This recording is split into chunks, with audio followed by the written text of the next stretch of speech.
Il-proġett tax-xalef ta' Sliema spiċċa sfuma fix-xejn hekk kif l-entità tal-Gvern Malta Strategic Partnership Projects ħabbret li ġie konkluż il-proċess ta' evalwazzjoni wara li daħlet biss proposta waħda. Madankollu ġie rakkomandat li din l-offerta taqa' bil-Gvern ta' Roberta Bela ma jgħidx għaliex twaqqat din l-offerta.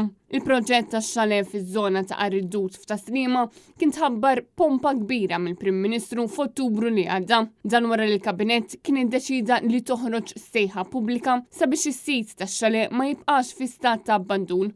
Iżda fuqu jsir dak li ġie diskrit bħala proġett sabiħ li jkumplimenta ż-żona.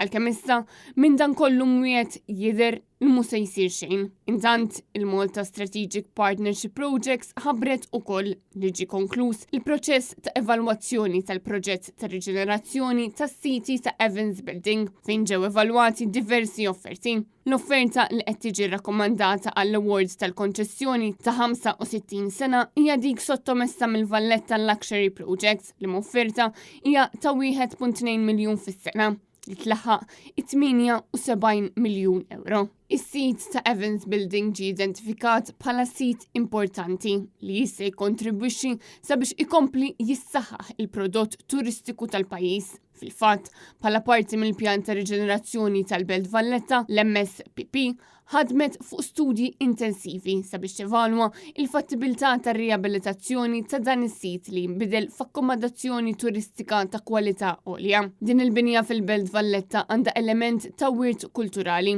fil-waqt il hija regolata minn Forty Sentirmu u Environs Development Brief tal-2011 li ma' dokument jagħti lok għal żvilupp totali tal-binja. Minkejja dan, wara proċess konsultattiv mill-UNESCO u s-sovrantendenza tal-wirt kulturali, ittieħdet id-deċiżjoni li din il-binja iżdomm il-qoxra esterna tagħha.